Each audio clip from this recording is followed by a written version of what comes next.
Alô, gente! Estamos mais uma vez aqui com De Frente com a Vida, com Regina Pinheiro. Hoje vamos falar do tema Despertar a Consciência.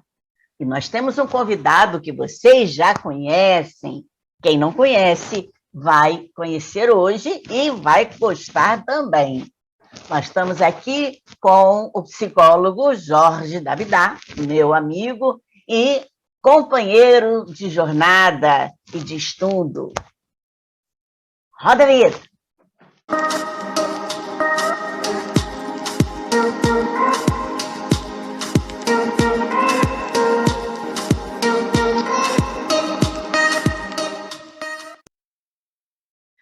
Despertar a consciência. Consciência vai despertar como? Se é consciência, já está despertado. Pois é, mas não está. Nós trazemos tantas coisas para esconder a nossa consciência que vocês vão ficar bobos de saber. E por isso é que hoje nós estamos rodando em círculo, em ansiedades, em angústias, deixando a vida nos levar. E lá no meio da nossa jornada, vamos descobrir que não sabemos quem somos, para onde vamos, que sentido tem a nossa vida. Tudo isso por quê? Porque lidamos com a vida sem a nossa consciência presente. E é isso que nós vamos conversar hoje. A importância da nossa consciência para todos os passos que nós vamos dando. Até mesmo para as nossas transformações internas, a nossa consciência precisa estar presente. A gente gosta de ficar com a consciência olhando a vida dos outros, percebendo o que o outro está, como é que ele está, aí a gente bota a nossa percepção para tomar consciência. Mas isso não é a consciência que eu estou falando. Eu estou falando de uma terapia consciencial. Nós temos um dever consciencial com a nossa vida, com a nossa jornada e até com o nosso próximo. E é disso que nós não lidamos no dia a dia. Por isso, nós vamos conversar hoje sobre isso. E aí, Jorge, qual é a sua opinião sobre a questão do despertar a consciência? Muito bem, pessoal. Bom dia, boa tarde, boa noite. Não sei que horas que vocês estão assistindo a gente. É muito bom estar aqui contigo novamente, Regina. E com essa turma toda aí. É muito gostoso poder estar expondo as nossas ideias, colocando as nossas opiniões. E esse tema da consciência é muito importante, porque é tão comum hoje em dia a gente crescer com o embotamento da nossa consciência, né? Sabotando a nossa consciência o tempo todo, não é? Porque a gente está sempre tentando estar ligado no mundo, mas a gente está sempre desligando a gente da gente mesmo, né? E consciência é ter ciência, é se saber, é se conhecer, né? Ciência é saber, é cognição, é aprendizado, é tudo que faz com que a gente saiba sobre nós em relação ao mundo. E quanto mais a gente sabe em relação a nós mesmos, diante do mundo, mais a gente tem clareza do nosso papel, né? Da nossa função social, da nossa função pessoal, das nossas respostas emocionais, se estão de acordo ou não tanto com as demandas da vida, quanto das nossas demandas pessoais também. Então, é importante que a gente tenha consciência de nós mesmos para a gente sair daquela fotografia de mundo, né? Que é estática, para uma atuação de palco, né? A gente ser protagonista da nossa história, da nossa vida. É isso aí. Então, estamos aqui com a nossa assistente, que vai trazer, então, as perguntas que as pessoas estão fazendo a respeito desse tema. E aí, Cris? Boa noite, gente, tudo bem com vocês? Boa noite, boa tarde, bom dia também, que nem o Jorge falou. Oi, Jorge, tudo bem? Então, tudo bom, e bom, nós temos aqui a primeira pergunta do Silvino, de Goiânia. Ele diz assim: Quando se diz tomar consciência, seria do que na realidade? Eu não entendi muito a respeito do sentido desse tema. Poderia me esclarecer? Sim, normalmente, quando nós vamos a um processo de modificação, uma terapia ou qualquer aconselhamento, nós não sabemos por que aqueles sintomas estão na nossa vida, por que a nossa vida está muito complicada. Então, nós precisamos, em primeiro lugar, tomar consciência, primeiro, do que a gente está vivendo, como está a nossa situação atual. Depois, a gente vai tomar consciência do que nós estamos fazendo para favorecer aqueles sintomas, aquelas situações. E depois, vamos tomar consciência do que nós queremos que aconteça. Então, o tomar consciência é andar passo a passo com o que está acontecendo conosco. Porque a gente vive uma embrulhada de vida, vamos nos atropelando pelas situações, sabemos que nós estamos felizes, mas não sabemos por quê e nem para onde queremos ir. Então, o tomar consciência é fundamental. Você não acha isso, Jorge? Essa questão de tomar consciência, essa expressão, ela significa especificamente tomar ciência. Tomar ciência é conhecer, é trazer à luz do seu ser tudo o que envolve. Por quê? Porque, via de regra, a gente vive o dia a dia de forma mais ou menos automática. A gente sabe que horas que tem que levantar, a gente sabe como é que a gente vai, o que a gente vai vestir, para onde que a gente vai, o que a gente tem para fazer, o que tem que pagar. Todo o nosso script diário, a gente sabe, a gente tem consciência disso. A gente tem ciência de tudo que a gente tem que fazer. Mas no meandro do que se faz ao longo do dia, eu não estou falando nem ao longo da vida, estou falando ao longo do dia. No que se faz ao longo do dia, a gente interpõe o que se tem que fazer com as nossas relações pessoais, com as nossas convivências, com a nossa vivência situacional, não é? Às vezes você tem que ir a algum lugar que você não sabe como chegar, não sabe como voltar, né? E aí você vai ter que pesquisar tudo isso que você faz à luz da ciência, à luz do conhecimento, em busca do saber, não é isso? Está na consciência, está na ciência do saber. O que eu quero dizer com isso? Quero dizer que, na medida em que você faz coisas automaticamente ao longo do dia, você não tem necessidade de ativar o seu sentido reflexo. Como eu estou me sentindo, como eu estou passando pela situação, o que eu preciso de reflexão para ter respostas mais positivas. Então, via de regra, a gente responde com ações, com atitudes que são arco-reflexo, né? Se alguém passou por você e te deu um esbarrão, o arco-reflexo é de reclamar. Ou então, o arco-reflexo é de, sei lá, deixar para lá. Mas o que é que eu senti naquele momento, daquele empurrão? O que é que eu senti, o que me afetou aquela atitude alheia? Entendeu? É isso, a gente normalmente não para perceber. Isso, normalmente, a gente não dá um tempo para debulhar as nossas sensações, as nossas emoções. Isso fica num sentido mais adormecido ao longo da nossa vida. Então, nós temos consciências para as coisas que são pragmáticas, mas nós não temos consciências ou não despertamos a nossa consciência para as coisas que são mais subjetivas. E aí a gente desliga o elo entre a vida e o nosso sentido da vida.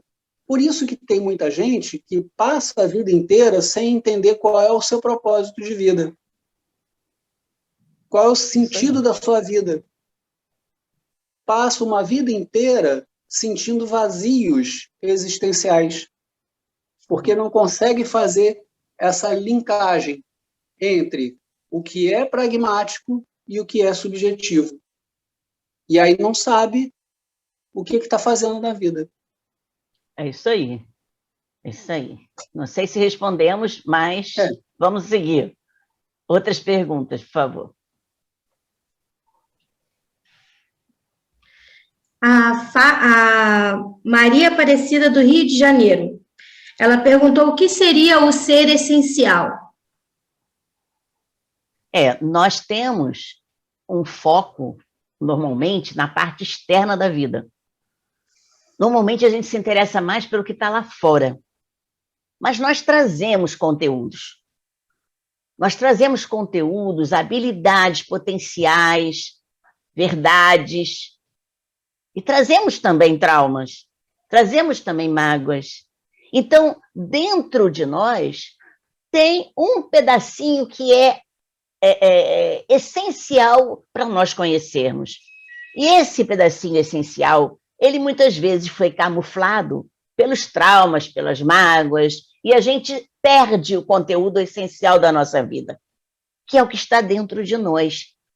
Nós nascemos, fomos criados, não o nascimento encarnatório, mas fomos criados com essa essência que está presente em todos nós. É uma essência que vai desabrochando conforme nós vamos crescendo, conforme nós vamos nos amadurecendo e tomando consciência dos nossos passos. Então, esse ser essencial, que somos nós, o real de nós, esse é o nosso ser verdadeiro, ele vai aprendendo coisas e, de uma certa forma, acaba camuflando o que realmente é verdade. O que acontece? Nós vamos ter que descobrir de novo quem é que está aqui dentro. Quem é a Regina verdadeira?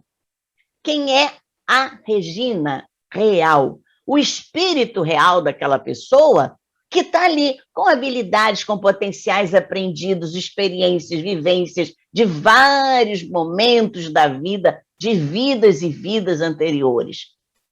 Então, quando eu digo ser essencial, é esse ser que está dentro de nós, que tem todas as qualidades, as virtudes que precisam ser desenvolvidas para chegarmos à plenitude.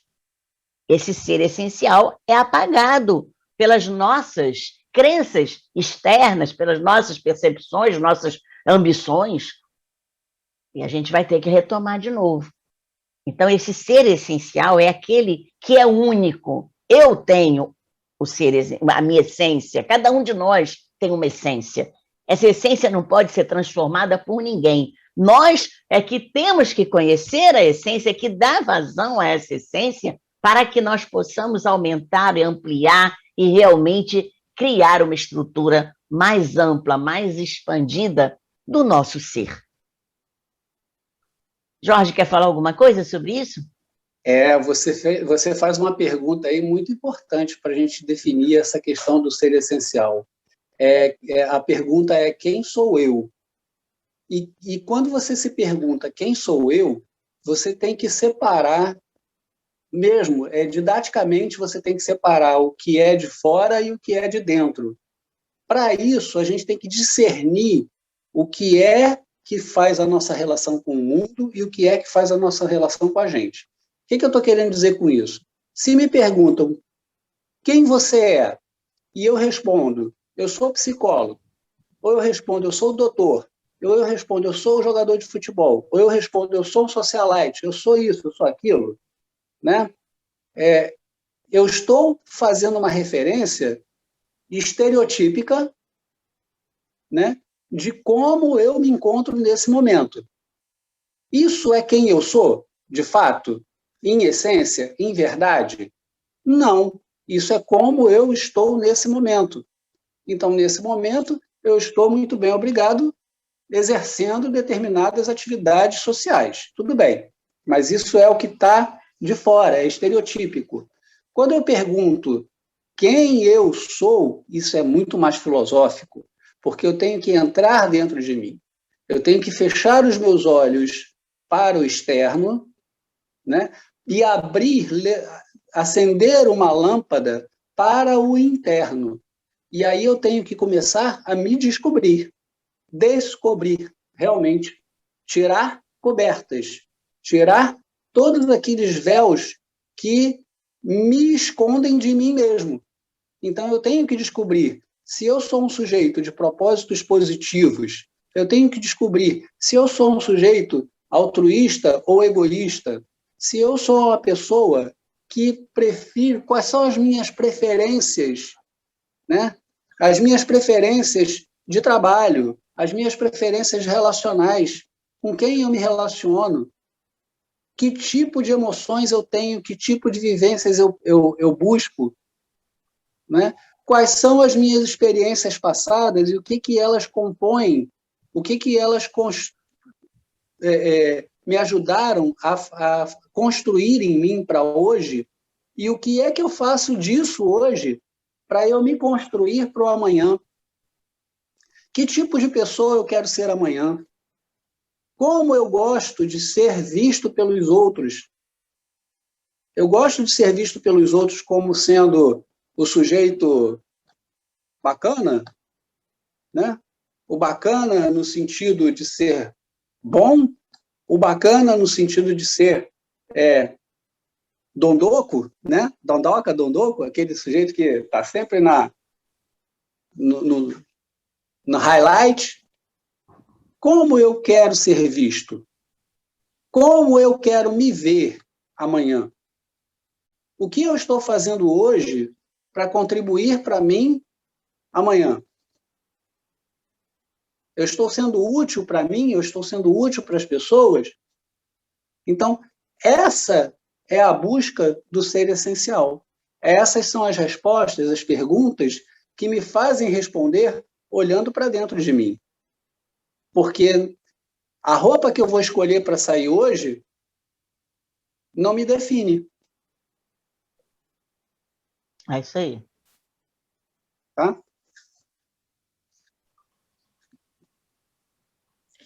A Fátima, do Rio de Janeiro, deixou uma mensagem e a pergunta. Jorge e Regina, gosto muito de vocês e já estava com saudades. Amo esse programa. Gratidão por trazer tantos esclarecimentos. Bom, gostaria de saber, nessa vida tão caótica em que vivemos, como podemos nos tornar seres voltados a um despertar de consciência como o proposto para alcançar essa tal sonhada plenitude? Que bom que você está aqui. Gratidão pelo seu gosto de gostar do nosso programa. Estamos aqui sempre para atender às dificuldades das pessoas. E é bom saber que temos amigos na telinha. Bom, a sua pergunta, ela tem a ver com tudo que nós já falamos, vai um pouco responder a sua pergunta. Mas o mais importante é que nós devemos estar sempre procurando esse autoconhecimento. Nada funciona sem você olhar para você mesmo. Eu não sei que passo que eu vou dar amanhã se eu não souber quem sou eu. Como é que eu posso dar esse passo? Porque não adianta eu olhar para o vizinho e ver como é que ele está dando o passo dele. Porque, com certeza, eu vou me desagradar. Eu vou dar um passo automaticamente. Eu não sou autônomo. Eu sou autônoma, não sou autômato, desculpe. Né? Não somos robôs. Esses robozinhos que vão obedecendo, né, a quem está com a maquininha, não somos nós. E é por isso que é tão importante começarmos a nos preocupar nesse processo de autoconhecimento. Tomar consciência do que nós somos, tomar consciência do que queremos e não fazer nada obrigados. Mesmo que eu não goste de alguma coisa que eu tenha que fazer, eu tenho que buscar meu coração para fazer aquilo ali. E aí eu vou fazer com a minha essência. Não significa que eu só possa fazer o que eu gosto, porque aí vai ter muita coisa que você vai deixar de fazer, né? Eu já deixaria logo um monte de coisa na minha casa sem fazer. Mas, como eu tenho que fazer, eu tenho que cuidar de uma casa, às vezes tenho que cuidar de uma pessoa, eu tenho que tirar de dentro de mim o melhor que eu tenho. Mas se eu não sei se eu tenho coisa boa, que às vezes as pessoas se maltratam, às vezes as pessoas acham que não tem nada, e o primeiro passo é entender que todos nós temos tudo que nós queremos. Se nós queremos ser uma pessoa boa, nós temos aqui dentro uma essência boa. E se não estamos fazendo bem, é porque não queremos fazer o bem.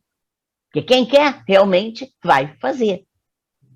Essa busca é muito importante. É muito importante hoje, nessa vida tumultuada, e está todo mundo com medo do que vai acontecer. Ninguém quer botar o narizinho na janela, está todo mundo com medo das pessoas. E olha aqui nós conversando na telinha. Não precisamos estar em nenhum espaço que possa ser prejudicial, mas estamos passando para vocês o que a gente pensa. É uma reflexão nossa, certo ou errado? É uma forma de pensar, né? Então é isso que importa, é darmos chance das pessoas pensarem. Elas podem mudar até a ideia que nós estamos propondo, mas pensaram a partir de alguma coisa. Então, pense sempre a partir de alguma coisa. E eu indico que você possa pensar a partir de si mesmo. Não olha para fora. Parta de você mesmo. O que está te incomodando? O que você está achando que está vazio? O que você está achando que não tem sentido na sua existência? Faça uma listinha das coisas atuais que você está vivendo.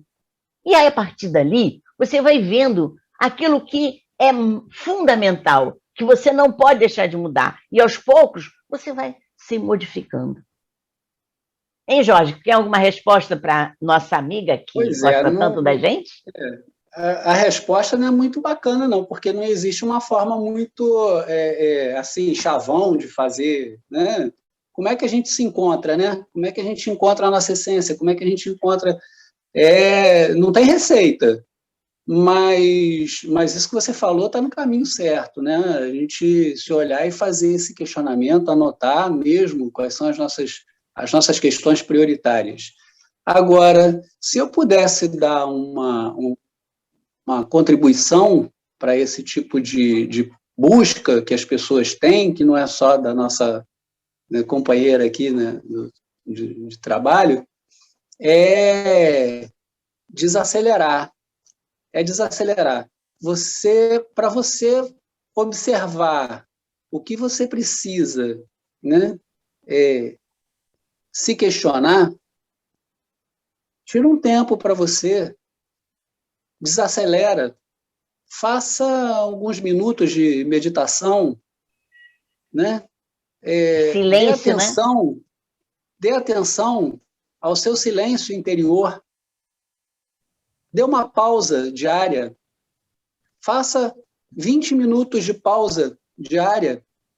Depois dessa pausa, comece a anotar essas questões que a Regina tá trazendo, não é? E cada dia que for passando, você vai começando a observar que as respostas vão começar a aparecer naturalmente. Porque a gente só consegue encontrar respostas quando a gente dá uma pausa nas nossas perguntas. Porque senão a gente faz uma pergunta agora, antes de a gente ter a resposta, a gente já está fazendo outra pergunta, outro questionamento, e a gente entra numa roda que não para. Então é preciso pausar, é preciso dar uma parada para poder se observar. E essa observação, ela é silenciosa. Ela precisa de silêncio.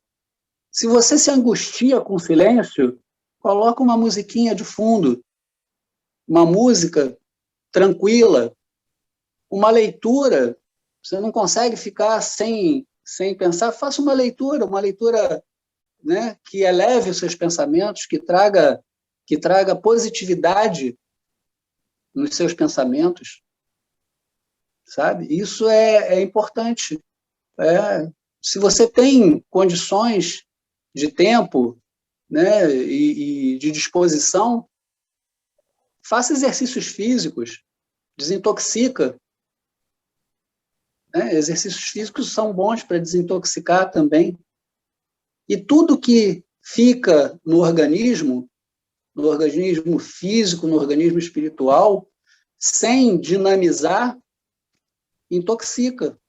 A gente precisa fazer esse movimento. E para o nosso organismo mental, o silêncio é um exercício fundamental. É isso aí.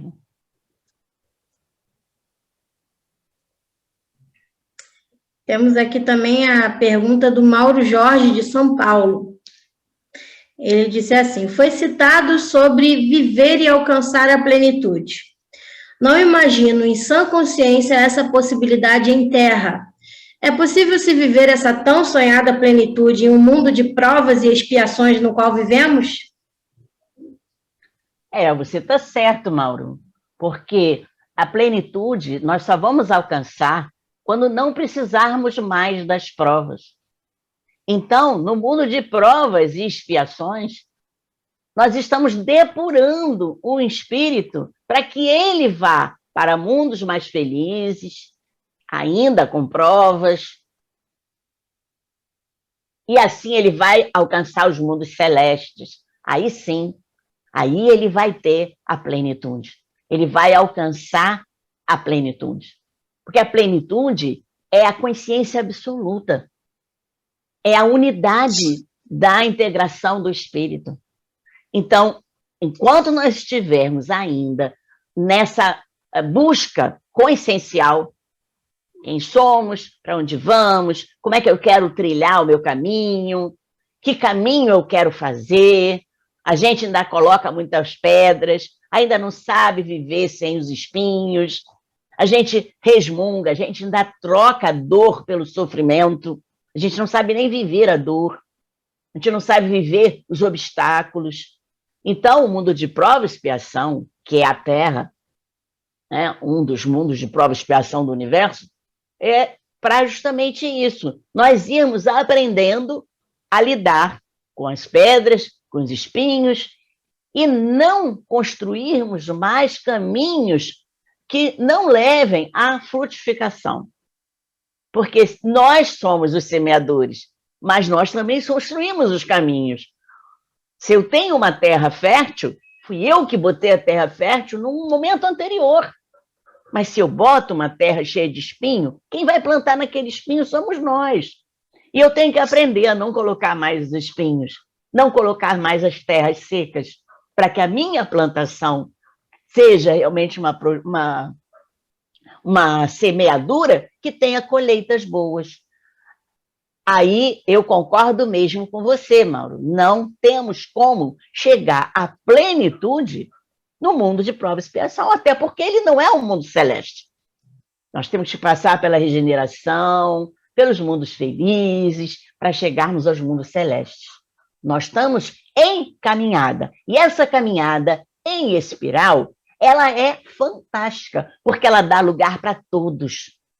É por isso que não tem ninguém que comece lá em cima. Todos nós começamos lá atrás, no mundo de criação de espírito. E vamos ultrapassando cada espaço, cada um no seu tempo, cada um com a sua consciência. E é isso que é a evolução dos espíritos, e o mundo vai também evoluindo para dar lugar a espíritos que já passaram por aquela transição. Não sei se expliquei, mas normalmente o que a gente tem visto aqui ainda é isso. Provas, expiações. Que tal, né? A gente acelerar para irmos para o mundo de regeneração, né? Está na hora, né? E aí, Jorge? Seria um espetáculo, né? Se a gente pudesse acelerar, se fosse um carrinho que pudesse acelerar e chegar lá. Não, nós podemos. A nossa caminhada a gente pode, pessoal. Mas o mundo a gente não pode. É um processo evolutivo que a gente tem que passar passo a passo, não tem como. Mas tem uma notícia boa para o nosso amigo aqui, porque, assim, nesse sentido de plenitude, em termos de perfeição, nós temos ainda uma longa jornada, realmente, para trilhar. Mas Deus é muito bom, né? A gente sabe disso, né? A gente tem fé de que Deus é muito bom. E a gente, olhando para nosso estágio evolutivo, a gente já começa a tomar consciência, e vamos voltar ao tema inicial da questão da consciência, de que a plenitude, enquanto totalidade, enquanto perfeição, um dia nós chegaremos lá. Mas, no estágio evolutivo em que nós nos apresentamos, nós já temos consciência de que nós podemos exercitar o nosso nível de plenitude hoje. O que eu quero dizer com isso? Eu quero dizer que, se você é uma pessoa que torna consciente as suas experiências diárias, você é uma pessoa que busca estar presente em todos os momentos que você passa, seja no trabalho, seja em casa, seja no divertimento, no entretenimento, seja no que for, você está presente, você está ali naquele momento e a sua cabeça, a sua mente, a sua consciência está presente ali, você está focado naquilo que você está fazendo, você não está disperso, você não está fazendo o seu trabalho pensando não sei aonde lá, no entretenimento, você não está em casa pensando no seu trabalho, você está em casa com a sua família, pensando na casa e na sua família. Então, se você está presente, se você está aonde você está em plenitude. Você tem que exercer e se comprometer em exercer a plenitude do que é possível nesse momento evolutivo. E a plenitude do que é possível nesse momento é estando presente, consciencialmente. No aqui e agora. Estar no aqui e estar no agora. Tá? Então, é uma resposta um pouco filosófica, e é um exercício que muitas das vezes é difícil da gente colocar em prática, porque são tantas as vicissitudes, são tantas as coisas que tiram a nossa atenção, não é?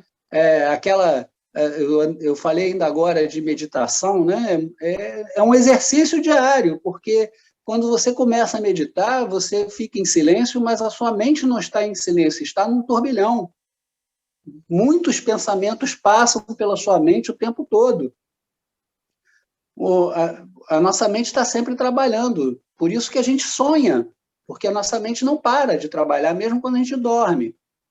Não é verdade? Então, estar presente e se entregar à presença aqui e agora, eu estou aqui, estou presente, fazendo os meus comentários. Então, eu estou aqui, não estou pensando no quanto é que eu tenho que pagar amanhã, não estou pensando no que eu tenho para fazer semana que vem. Então, essa é a plenitude que a gente pode alcançar hoje. Tá? Essa plenitude da perfeição, a gente só vai alcançar quando a gente estiver exercitando os nossos níveis de plenitude, de presença, de estar no aqui e no agora. É isso aí.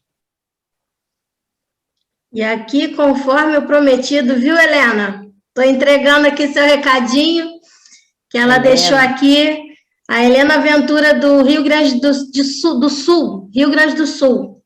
Primeiramente, estou muito feliz de saber que o programa voltará, pois eu amava as abordagens e o bate-papo.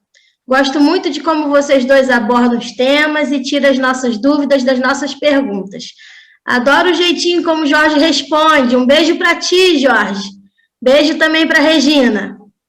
Minha pergunta, Gostaria muito de saber quais são essas virtudes essenciais que reprimimos ao longo de nossas vidas e como faço para descobrir e exercitá-las. Na verdade, as virtudes essenciais são as virtudes filhas do amor, que nós temos em semente. E aí, essas virtudes elas vão colaborar para que a gente possa ter um relacionamento real com as pessoas, um relacionamento pleno, como falamos na plenitude anteriormente, né? E para isso eu preciso conhecer o que eu tenho dentro de mim. Quais são as leis que eu tenho, que eu trago na minha consciência? E aí vem a amorosidade, aí vem a coragem, vem a realização, né? A realização pessoal, tem a benevolência, a compassividade, enfim, a gente vai tendo a descobrir essas virtudes através desse processo que vai ser a consciência que vai dar. O nosso caminho vai mostrar, se eu fui para a direita, eu fui para o lado negativo. Se eu fui para a esquerda, eu fui para o lado positivo. Então, eu não vou escolher, eu vou escolher a direita ou a esquerda. Essa é a consciência. Cada pessoa vai aos pouquinhos conhecendo a virtude à medida em que eu vou fazendo as coisas que não me magoam.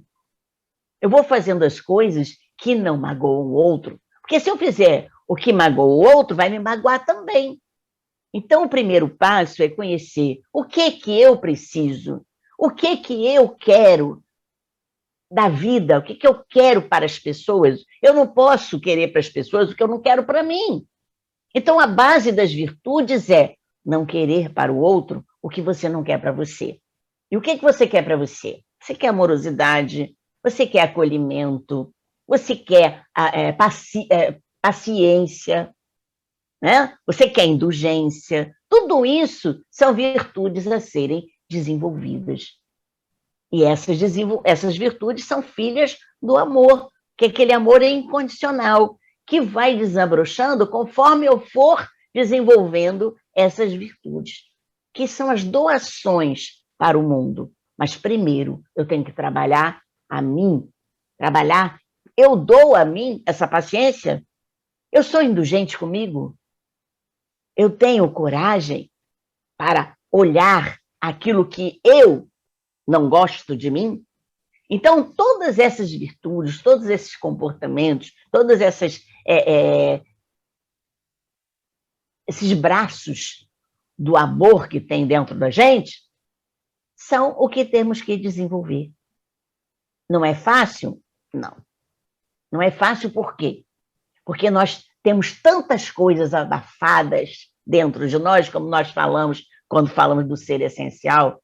Nós queremos sempre agradar ao próximo e muitas vezes nos desagradamos.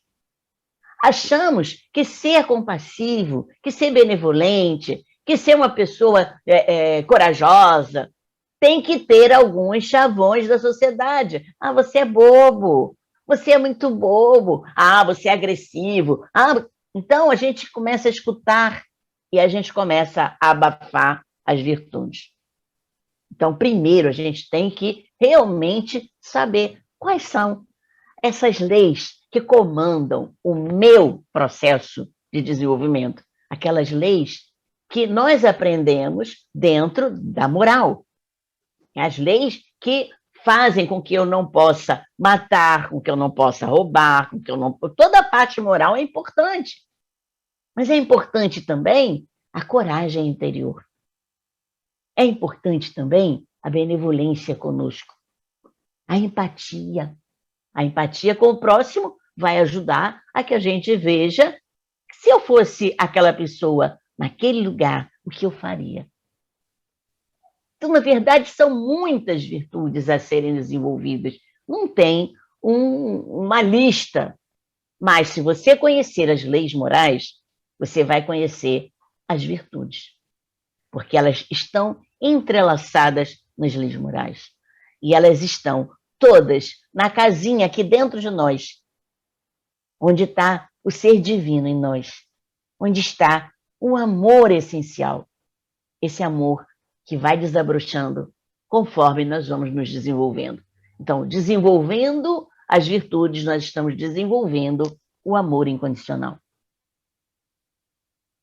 Fale um pouquinho, Jorge, sobre isso. Pois é, eu acho que tem um exercício pessoal intransferível que é importantíssimo para começar a praticar essa atitude amorosa, que é a ação reflexiva positiva. O que é isso, ação reflexiva positiva? É você olhar tudo que acontece com você e ao seu redor de uma forma positiva. Mas não é de uma forma positiva piegas. Que tudo é bom, que tudo conspira para o bem, que tudo é... Não é isso, não é isso. É uma reflexão positiva no sentido de você utilizar todas as circunstâncias que te envolvem, as circunstâncias externas, o que acontece externamente, e as circunstâncias internas, como aquilo te afeta, aquilo te incomoda, ou aquilo que te dá prazer, indiscriminadamente, qualquer coisa. Você parar para fazer uma reflexão positiva. O que é uma reflexão positiva?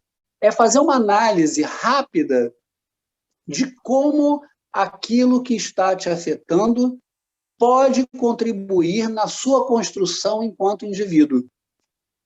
Quando você para fazer essa reflexão positiva, como é que isso pode contribuir para o meu crescimento? O que isso está sendo positivo para mim na minha experiência de vida? E como eu posso contribuir, dar a minha parte para que as situações que acontecem ao meu redor também tomem esse caráter de positividade. Então, na medida em que eu consigo exercitar isso ao longo da minha vida, nas pequenas coisas, nas pequenas atitudes que eu tomo, né, eu consigo dar a minha contribuição para essa virtude essencial que é o amor. Incondicionalmente. Eu não preciso dar uma resposta positiva esperando que os outros ou que as coisas vão se corresponder. Mas eu posso assegurar que, na medida em que você exercita isso, tudo vai ficando melhor ao seu redor e as respostas vão vindo naturalmente positivas também para você. Então, é uma ação de arco reflexo, mas que tem que começar por nós. Essa ação reflexiva positiva. Como isso pode contribuir na minha vida e como eu posso contribuir para que a situação, mesmo negativa, tenha um encaminhamento positivo.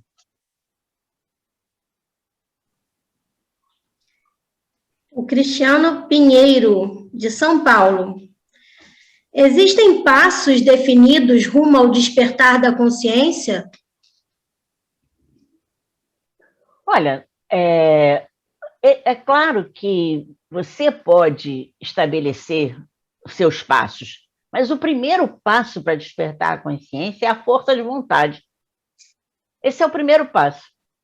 Se você não tiver força de vontade, não vai adiantar nada, porque você vai começar a trabalhar num lado, daqui a pouco você perde interesse ali, vai para outro lado, vai para outro lado, vai para outro lado, e não consegue nada. Então, existe, primeira coisa que tem que acontecer, é a força de vontade. Força de vontade é diferente de desejo. Porque desejo é aquilo que eu estou querendo naquele momento. É a meta, o sonho. Não, a força de vontade é aquilo que eu combinei comigo. Eu quero, ponto. E vou fazer. E não sai do foco. Que a força de vontade é exatamente você não sair do foco. E é essa força de vontade que vai disciplinar meus pensamentos e meus sentimentos. Quando estiver saindo o pensamento para o outro lado, opa, não quero ir para ali, eu tô vendo para aqui. Então, a partir da força de vontade, você começa, então, a refletir sobre o pensamento que você tem numa determinada situação, o sentimento que vem naquele momento, e aí você vai gerenciando, porque o gerenciamento é com a inteligência emocional, em primeiro lugar, para que eu possa saber gerenciar pensamento, sentimento e ação. Mas a mola mestra, o que guia isso é a força de vontade. Aí você vai ter uma diretividade. Depois, você vai contribuindo com isso, com elas nuancezinhas que vão acontecendo. Mas o primeiro foco é isso. Se você não tiver força de vontade, você pode pagar terapeuta, você pode pagar médico, você vai esquecer o remédio, você vai estar lá no terapia, vai chegar em casa, esqueci de fazer o que você tinha me falado. Isso é muito comum. É mais comum do que todo mundo pensa. Está pagando o terapeuta, mas, puxa vida, não fiz nada do que você pediu para eu fazer. Parece que o terapeuta está pedindo alguma coisa de coleginho para dar nota, né? Não é. É um processo dele, para o crescimento dele, pois, por incrível que pareça, se não tiver a força de vontade, a terapia também não funciona. Que aí você não vai prestar atenção no movimento que você tem diante da vida. Você está reclamando da vida. Você está indo para um terapeuta, você está indo para um médico, porque a vida está trazendo problemas para você. Aí você quer o quê? Que alguém tire a vida na tua vida?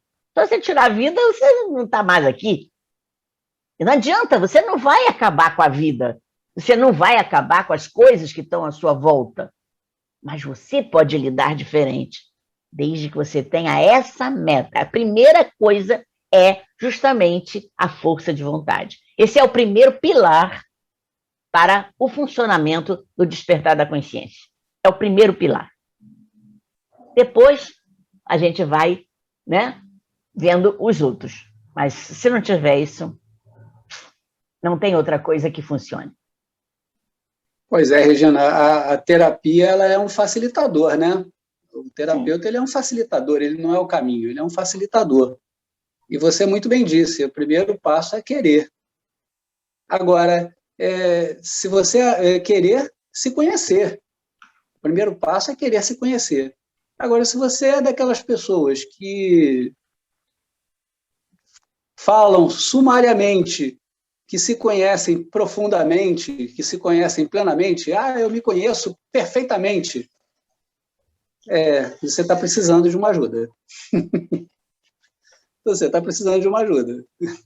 Porque tem muitas coisas que, apesar da gente conhecer, a gente não consegue modificar.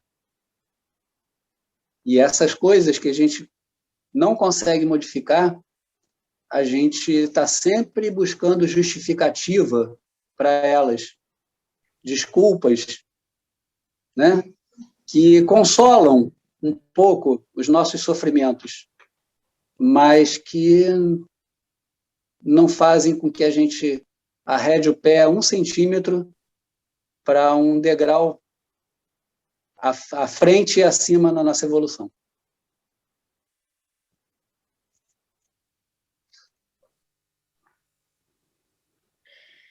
A Patrícia Mitz, de São Paulo também, ela deixou a pergunta: posso considerar que o despertar da consciência é o mesmo que se espiritualizar? É se conectar com o universo? Tem que ver o que é espiritualizar, né? Porque quando você fala em despertar a consciência, você está despertado a consciência do seu espírito. Então, a espiritualização, ela é todo um contexto de educação do espírito. E aí sim, ele vai vivenciar as virtudes, ele vai vivenciar os desejos dele de uma forma positiva. Isso é espiritualização.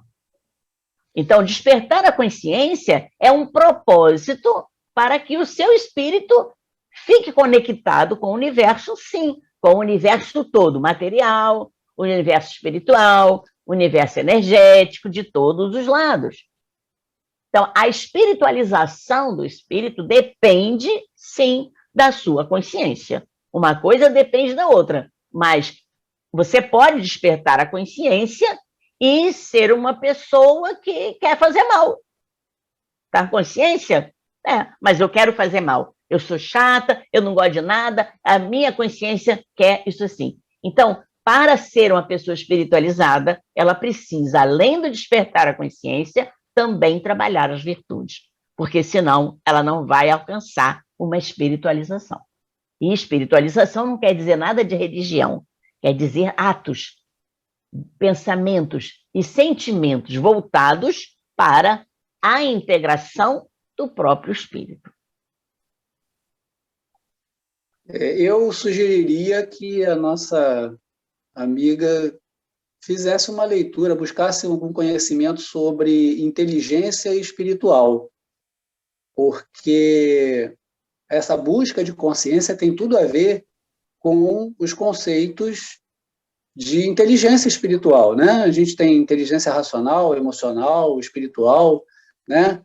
Essa inteligência espiritual no sentido de transcendência, né? Transcendência não é você transcender a matéria para o espírito, é transcender temporalmente o seu estado de espírito. Eu hoje estou aqui, amanhã onde eu vou estar, o que eu quero estar fazendo, qual é o meu propósito de chegar, como eu quero chegar, qual é a ética que eu me proponho a utilizar no meu percurso, não é? Como eu lido com as adversidades ao longo desse trajeto, desse percurso temporal de hoje até amanhã, onde eu quero chegar. Como eu lido com as adversidades emocionais, com tudo que me afeta. É de modo assertivo? É de modo positivo? Ou é de modo reativo? Como é que eu lido com as experiências que eu tenho? Quem sou eu, na verdade? Isso é tornar consciente, é tomar consciência. E a espiritualidade, ela dá para a gente esses valores que facilitam, são facilitadores para nós podermos entender qual é o nosso percurso, qual é a nossa transcendência, da onde eu vim, como eu estou e para onde eu vou. É isso aí.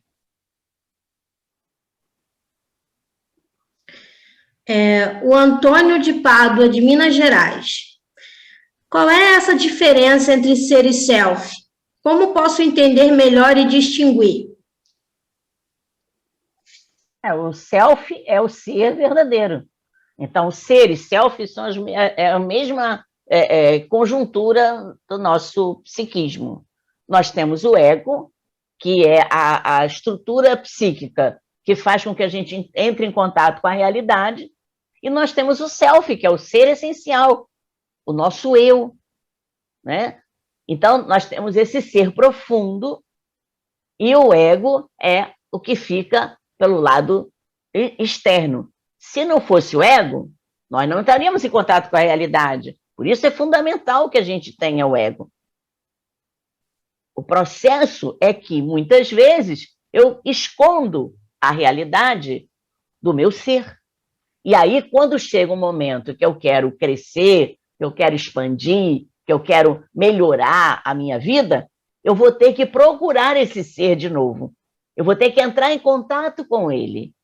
E aí o ego vai ser aquele que vai ser o responsável por essa consciência de entrar em processo, em contato com o ser. Então, ser é o ser verdadeiro, é o self, que é o mesmo, posso dizer a mesma coisa, e o ser profundo. Tudo isso é a mesma, é o eu profundo, o self, o ser inteiro. O ego é um ajudante, um atributo também, né? Um atributo psíquico, que ajuda a que esse ser seja ampliado, expandido, para se tornar integral. Aí é esse ser que se torna pleno. Esse self que eu vou encontrando essa minha essência, eu vou encontrando através dos mecanismos que eu tenho de percepção, de consciência, de reflexão. E aí o ego vai me ajudar nesse momento, porque ele vai trazer as características da minha percepção, da minha consciência, do meu comportamento, das minhas atitudes. É ele que vai ajudar. Então, a gente tem todo um mecanismo integrado, ego e self, dentro da consciência, do inconsciente.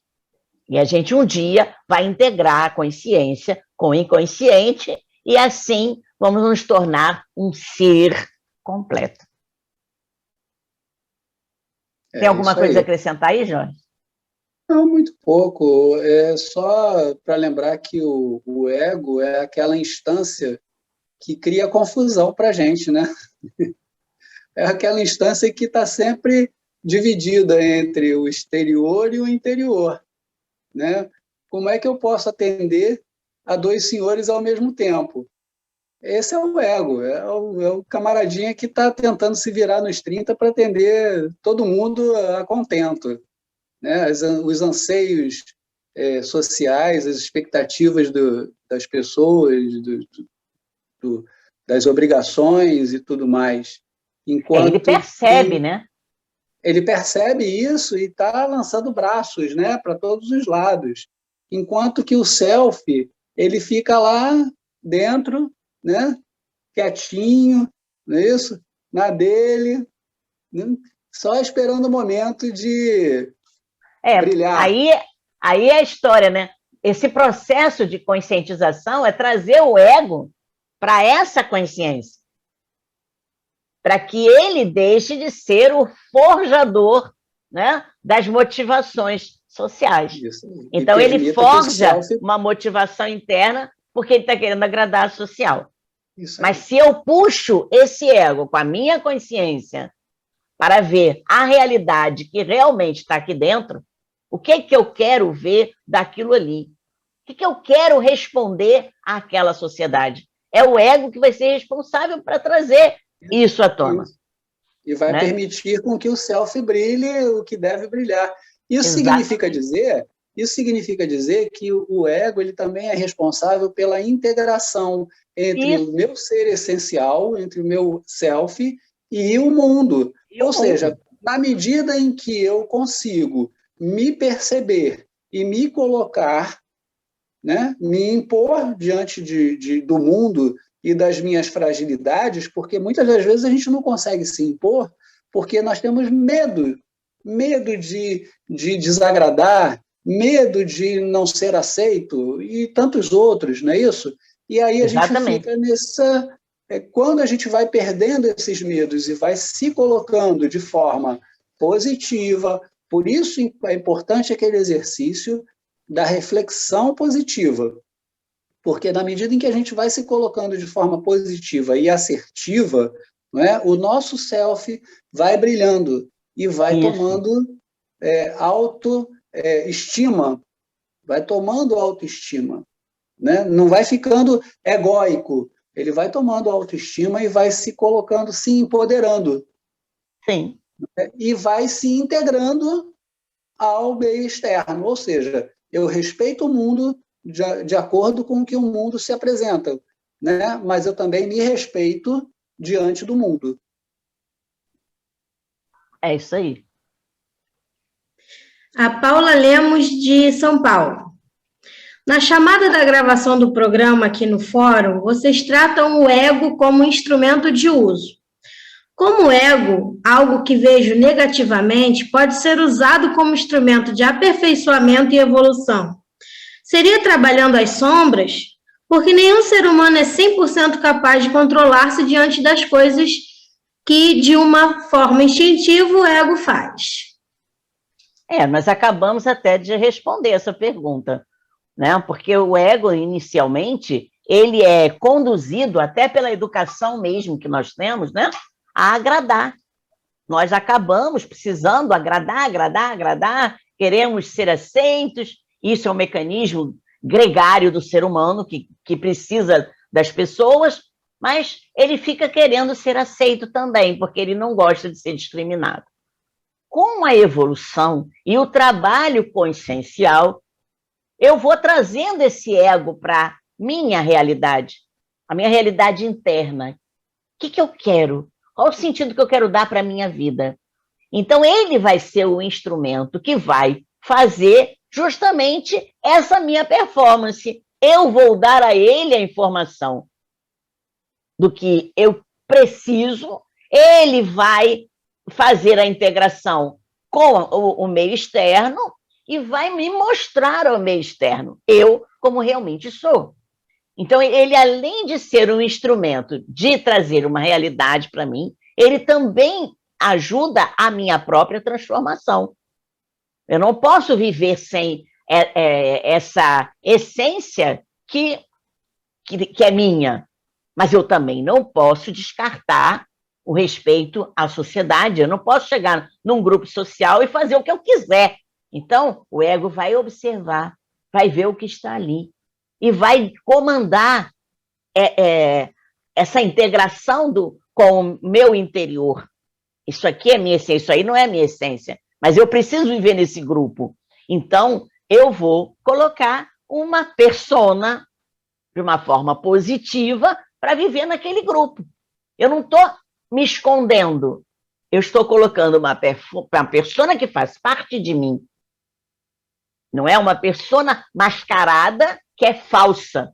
Não, o ego vai aprender a colocar as personas em cada situação, mas de forma a não esconder quem você é, a não perder seus próprios valores, a ter o autorrespeito, a autovalorização, porque ele vai aprender uma coisinha que a gente ainda não falou aqui, que é fundamental.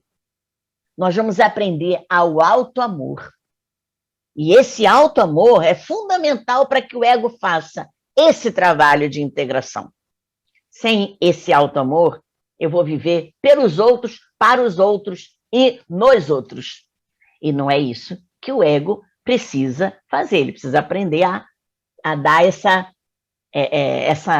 misturada, né? Quem está lá, e o que eu quero, então como é que eu vou viver com isso? Eu tenho que viver naquele grupo. Como é que eu posso viver naquele grupo?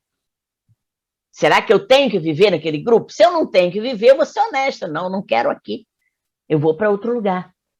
Mas se eu preciso viver naquele grupo, eu vou viver naquele grupo. E vou ser uma pessoa que vou dar atenção, vou ter empatia, vou ter compaixão, mas sem perder meus valores essenciais. Isso é fundamental. Pois é. Só salientar aqui que o ego não é positivo nem é negativo. O ego ele não faz parte dele somente as sombras, não é isso? As sombras são os nossos medos, as sombras são as nossas fragilidades. O ego ele é um instrumento que faz com que a gente se conecte a essas duas realidades. Então, nós temos que tomar muito cuidado, porque nós podemos instrumentalizar também o ego, né, a partir de conhecimentos, de experiências, de vivências. O que nós temos que tomar muito cuidado é com esses conceitos prontos, né, que justificam as nossas atitudes, muitas das vezes, negativas diante da vida. Não é isso? Então, por que é que eu vou ser bom com a vida se a vida se apresenta de maneira tão inóspita, tão negativa, tão violenta? Eu só vejo violência, eu só vejo negatividade, eu só vejo corrupção, eu só vejo coisas ruins no mundo. Então, as minhas sombras se aumentam, se exponencializam cada vez que eu ligo uma televisão, que eu vejo uma coisa assim, eu só vejo coisa negativa. E eu naturalmente, eu vou automaticamente introjetando dentro de mim que o mundo é negativo. E mais, eu suponho que o mundo não me merece, porque eu não sou isso. Eu não quero ser isso, eu não quero fazer parte disso. Não é? Só que o ego não é positivo nem é negativo. As nossas sombras não têm a ver necessariamente com o que acontece externamente. O que acontece externamente reverbera nas nossas fragilidades internas. Então, eu preciso instrumentalizar o meu ego para que ele crie novos links com a realidade, tá certo? Para que essas sombras possam ir se dissolvendo e vão fazendo, como diz Joana de Ângeles, né? Vão se luarizando, elas vão se transformando em pontos de luz, em pontos de positividade. Se eu não consigo fazer isso sozinho, eu preciso de ajuda. Se eu não consigo olhar para a vida de uma forma positiva e assertiva, construtiva, né? No meio, eu estou passando pela vida de uma forma construtiva, aonde eu vou sair melhor do que eu entrei. Né? Isso é uma forma, é função matemática isso. Você sair melhor do que você entrou. Sair modificado, sair com mais experiência, sair mais maduro, sair mais elevado moralmente, emocionalmente, espiritualmente. Esse é o caminho natural do ser humano. Esse é o caminho natural de qualquer um. É estar sempre em movimento e em movimento evolutivo. Quer queira, quer não queira. Isso é incondicional, isso é um movimento natural. Então, se eu só vejo essa reverberação das sombras, das minhas sombras diante da vida, se eu tenho esse conceito de que o ego não é positivo, eu tenho que buscar uma ajuda para poder ressignificar esses conceitos. É isso aí. Ressignificar no sentido de dar sentido. Dar sentido. E dar sentido é dar um sentido positivo. Sim. O Bernardo do Rio de Janeiro. Já busquei bastante sobre esse assunto do despertar da consciência. E muitas das vezes o que eu entendi é que grande parte do nosso comportamento se dá pela nossa personalidade. Me corrija se eu estiver errado, mas se a personalidade se forma quando criança, é possível quando adulto modificá-la? Olha só, personalidade é uma forma que você se apresenta na vida. Então, nós temos, que vem da palavra persona, que eu até falei ainda agora, né? A persona não é o espírito em si. Eu crio uma persona e sou educado, os meus pais ou por algum tutor, a criar uma persona que para eles seria positiva. Então, se eu não altero esta persona, se ela for uma persona negativa, uma personalidade negativa, e eu não alterar, eu vou ficar sendo aquela pessoa negativa o resto da vida.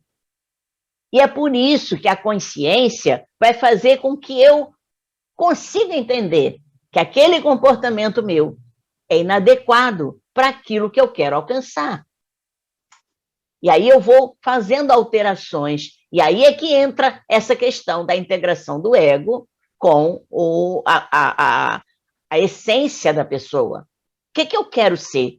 Eu estou insatisfeito com isso que moldaram em mim. Não estou conseguindo nada da vida. Eu não tenho amigos, eu não consigo trabalho, eu não sei quem sou eu não tenho valor. E essa personalidade foi educada para que olhasse para a pessoa assim. Além disso, ainda temos dentro de nós alguns mecanismos de vidas anteriores que ainda ficam gravados, outros tipos de personalidade na nossa vida.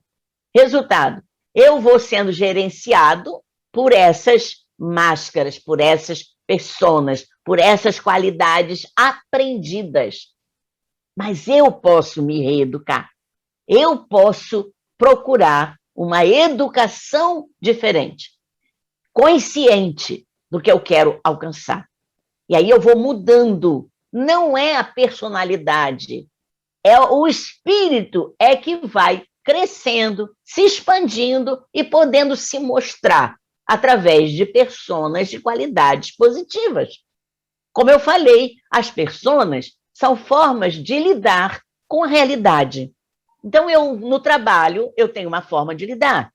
Eu estou lá no lazer, estou brincando, eu vou ter uma outra persona funcionando, mas vai ser diferente dos valores? Não. O valor da Regina manteve no trabalho e manteve-se no lazer. Na família, no lazer, no trabalho, são personas de qualidade para aquele momento.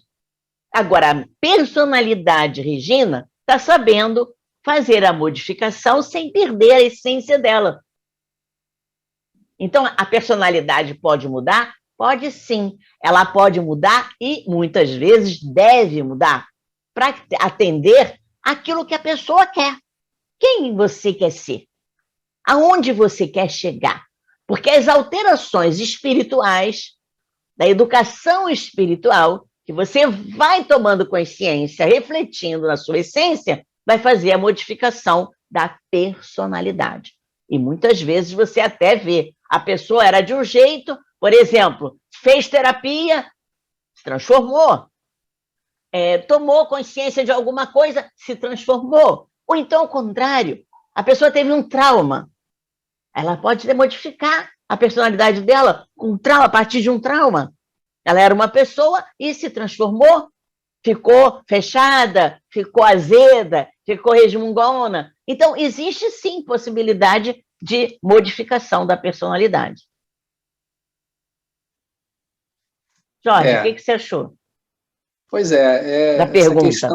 Essa questão que ele levanta da personalidade que é formada na infância e depois não se modifica mais, a gente tem que entender bem que é verdade, a personalidade do indivíduo, né, ela se forma a partir das experiências vividas dentro do seio da família, né, com os membros da família, depois com a sociedade, com as experiências que nós temos na escola, no trabalho, na vida cotidiana, e como todas essas experiências nos afetam nesse período de infância e adolescência, porque é aí que a nossa personalidade vai ser definida, nessa existência. E aí, o que eu quero dizer com isso? Volta lá na sua infância e tenta lembrar como eram os seus pensamentos, quais eram as suas prioridades, quais eram as formas de pensar, de analisar a vida enquanto você tinha 4, 5, 6, 7 anos de idade. Será que a gente tinha alguma forma de analisar a vida de uma maneira mais elaborada do que as nossas próprias emoções nos davam de referência? Não. A gente se relacionava com a vida e se estruturava de acordo com essas relações e de acordo com essas experiências que a gente tinha. Então, se o mundo estava sendo bom para a gente queria ser uma pessoa boa. Se o mundo estava contribuindo para o nosso crescimento intelectual, a gente queria poder contribuir criando, consertando, construindo. Né? Quem é que nunca quis construir castelo na areia? É uma construção. E o que essa construção significa? Significa que a gente está se construindo junto com aquilo. Nós estamos contribuindo para o nosso crescimento pessoal. E essa contribuição para o nosso crescimento pessoal visa uma contribuição de crescimento social, de espécie, de sociedade como um todo, na nossa contribuição. Então, a formação da nossa personalidade, ela se dá nesse nível de relacional. Não é querendo saber o que eu vou ser quando crescer, mas querendo saber que quando eu crescer e escolher o que eu quiser ser, eu vou ser útil. Essa é a formação da personalidade. Então, personalidade é a idade de formar um indivíduo. É essa idade infantil que forma as características de como você é hoje. As características fundamentais de valores, de conceitos, certo? E é isso que define quem você é. Agora, se você teve algum distúrbio na personalidade, né, alguma coisa que formou, ou melhor, deformou essa personalidade, aí você teve uma formação deformada. Aí também você vai carregar isso para o resto da vida. Agora, o que é que nós podemos modificar? Nós podemos modificar tudo aquilo que a gente consegue ressignificar. São experiências passadas que nós demos, como a Regina acabou de falar agora, nós demos respostas que funcionaram no passado, mas que agora não funcionam mais. E a gente repete essas experiências. E repete essas respostas de forma inadequada. Então, nós precisamos ressignificar experiências passadas para que a gente possa se adequar para o presente e se construir para o futuro. É isso que a gente tem que fazer. Agora, a formação da personalidade é essa, do indivíduo, da essência, dos seus valores, que é construída de acordo com todas as relações que a gente vai vivenciando desde a primeira infância até a adolescência. E aí a gente imagina, né? Cada encarnação a gente constrói de uma forma que vai complementando e complementando e complementando e complementando. Então, cada vez que a gente vai tendo uma experiência nova, né, são tantas construções que a gente pode fazer aí e ir melhorando aos pouquinhos.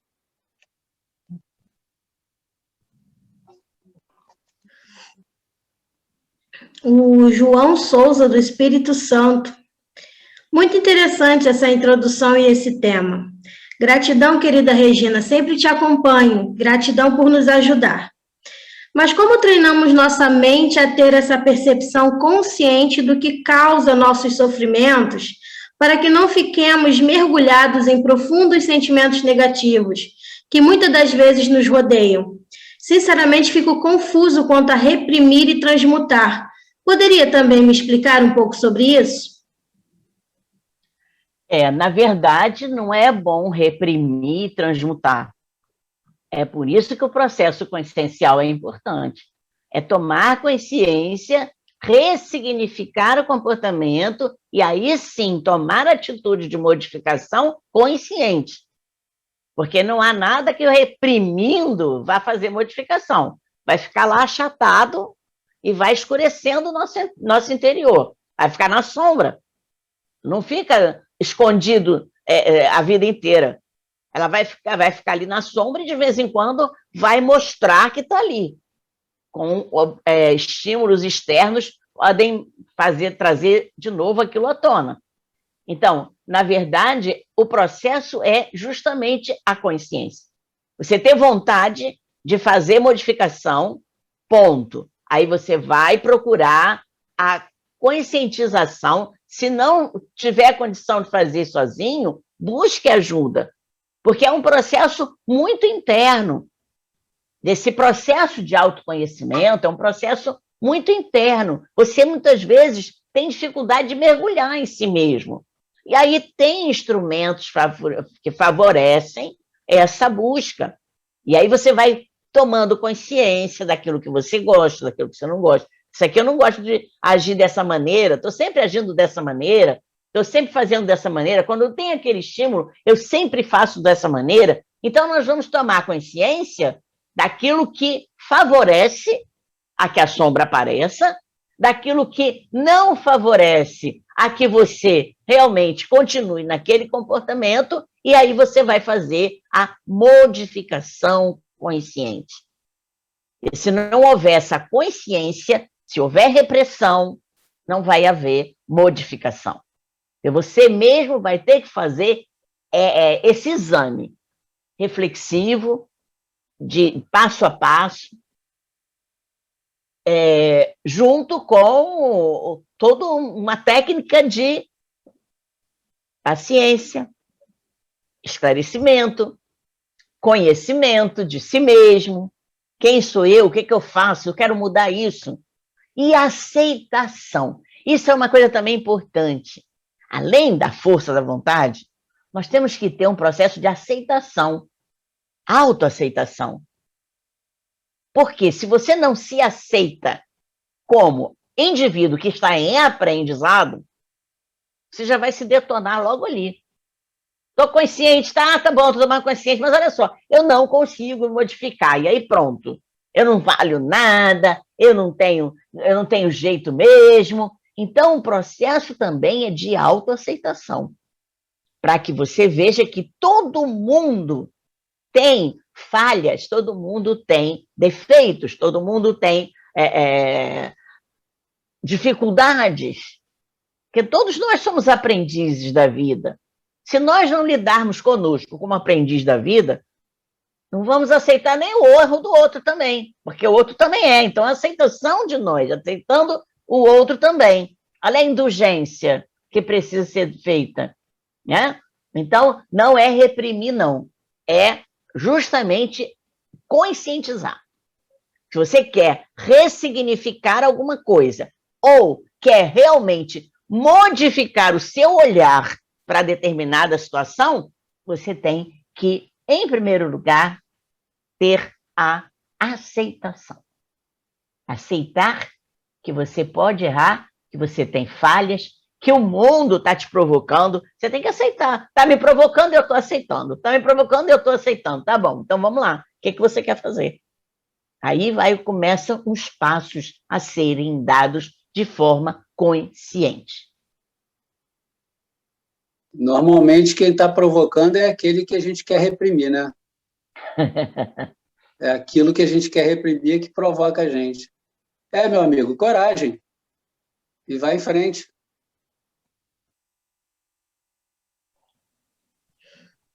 Estamos chegando no final, faltam só 2 perguntas.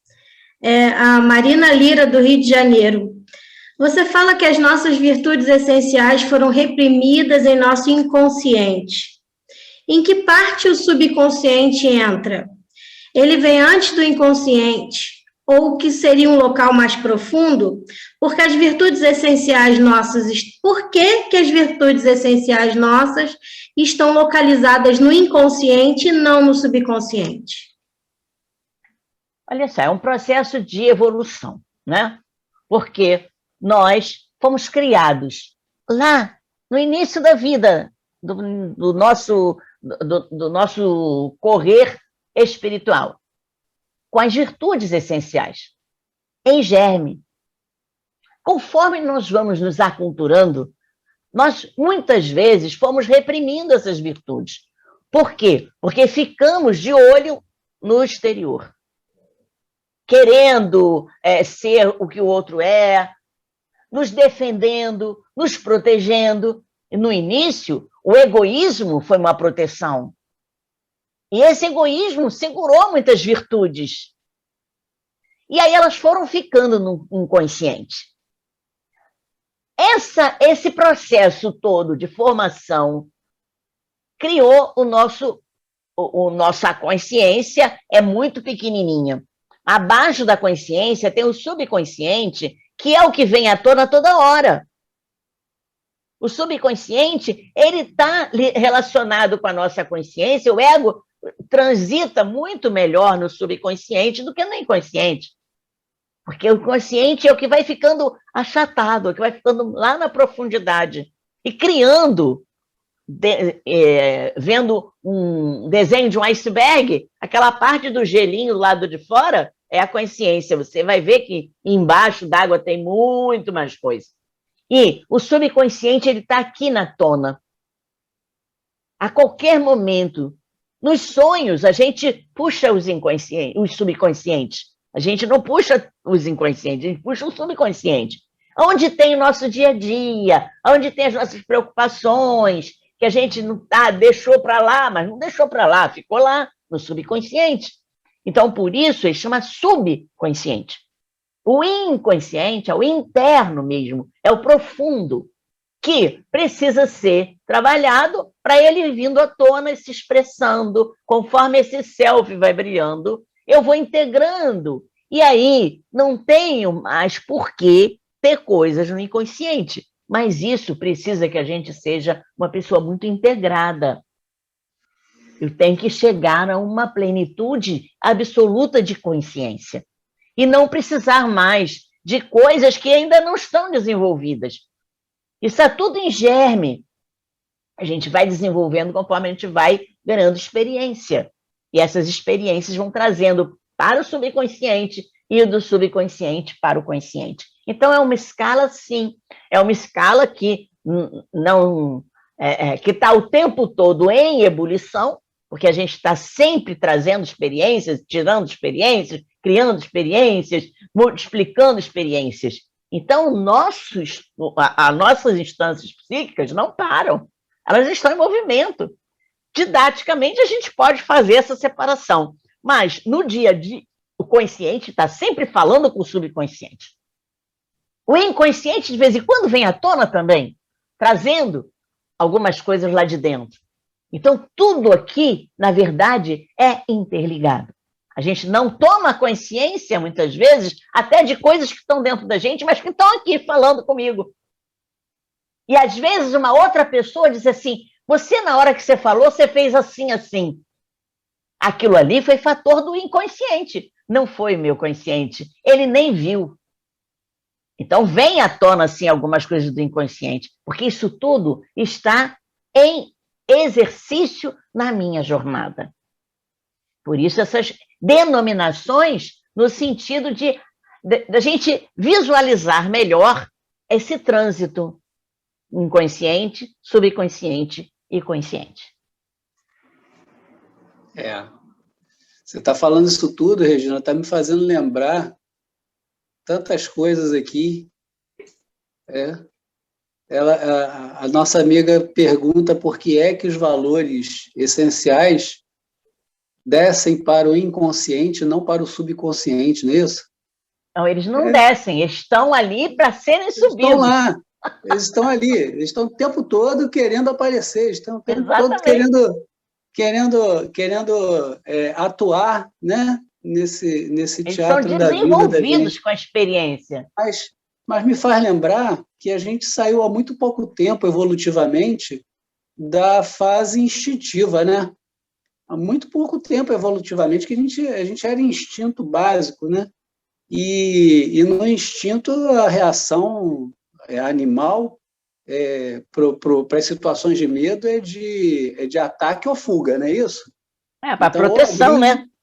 Ou agride ou foge, não é isso? Não tem meio termo, não tem um termo racional para colocar.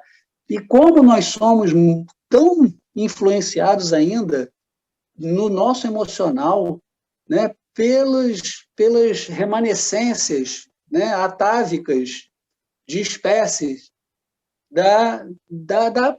dessa fase instintual ainda.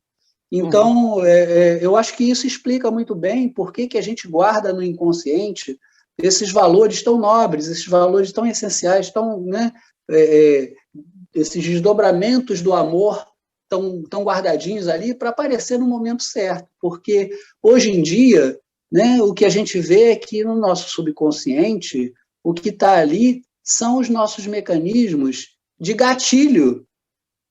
Os gatilhos que fazem com que a gente repita sempre os mesmos erros conscientemente, à luz da consciência. Né? Eu não posso tomar café, eu não posso comer doce, mas é uma tentação, eu não consigo viver sem o chocolate. É uma realidade. Eu não consigo viver sem comprar sapato, ou sem, sei lá, ter um carro. Não é isso? Então, cada vez que aparece uma propaganda de um carro na televisão, eu fico alucinado. Eu tenho que ter aquele carro. Né? Diga-se de passagem são que o quando a gente... subconsciente... Desculpa. Quando a gente é criado ignorante, a gente não conhece. Então, a gente não saberia nem usar o amor essencial, as virtudes essenciais. A gente precisa aprender. A gente precisa passar por experiências. Aí eles vão se desenvolvendo. Eles estão em germe e a gente vai cultivando isso. Pois é.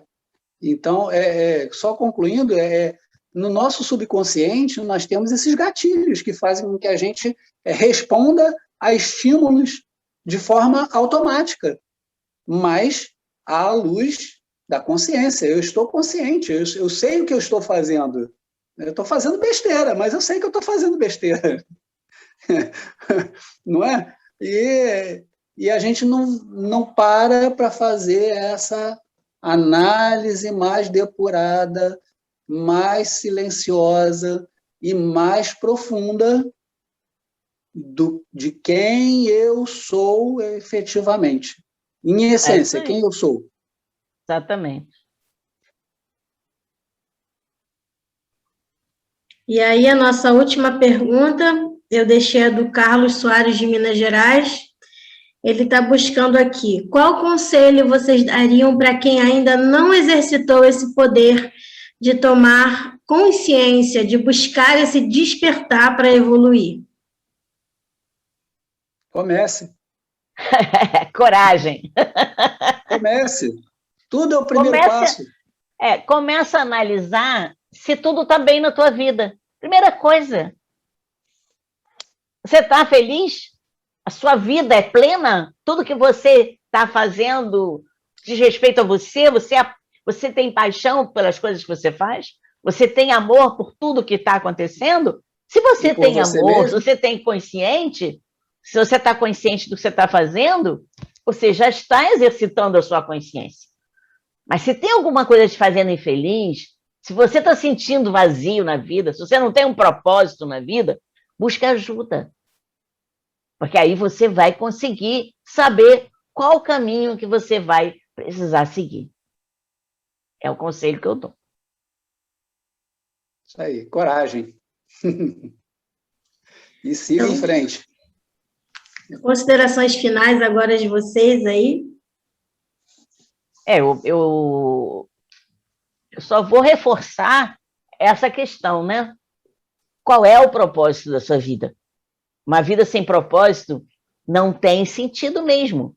Então, a busca a minha vida tem um sentido? Não importa se o sentido é ajudar ao outro. É um sentido. Mas você tem que ver quem é que está ajudando esse outro. Quem é que é você? Primeiro, você tem que ter um sentido para estar fazendo qualquer coisa. Não está fazendo para preencher o tempo, não está fazendo porque a mamãe quer, não está fazendo porque o vovô quer, não está fazendo porque o mundo quer. Está fazendo porque você gosta, porque você tem amor por aquilo. Se não tiver amor, é igual a língua dos anjos, né? Como dizia lá, aquele conjunto, eu não me lembro mais o nome do conjunto. Se não tiver amor, não adianta falar a língua dos anjos, não adianta falar nada, porque se não tiver amor, nada sou. E é isso que é importante. Procure o sentido da tua vida e faça tudo com amor. Isso aí. Muito bem lembrado do Renato Russo aí. Renato Russo, é isso aí. Isso aí, muito bem lembrado. Gente, adorei estar aqui com vocês, amei. Podem me convidar quantas vezes quiserem. E obrigado, né, Jorge, de novamente estar atendendo o nosso pedido. Estarei aqui sempre com muita alegria. Com certeza, nós ficamos muito felizes de estarmos aqui novamente junto com você. Valeu. Mais uma vez, muito obrigado. Só lembrando, pessoal, gratidão, Jorge, gratidão, Regina. Só lembrando, pessoal, que quem quiser participar ao vivo no próximo programa, nas gravações, é só deixar aqui nos comentários, aqui embaixo, tá? Vai ter também na descrição desse vídeo o e-mail, se você quiser enviar a sua pergunta para o próximo tema, e ela vai ser divulgada lá no Instagram, @acordarintegral.com, tá bom?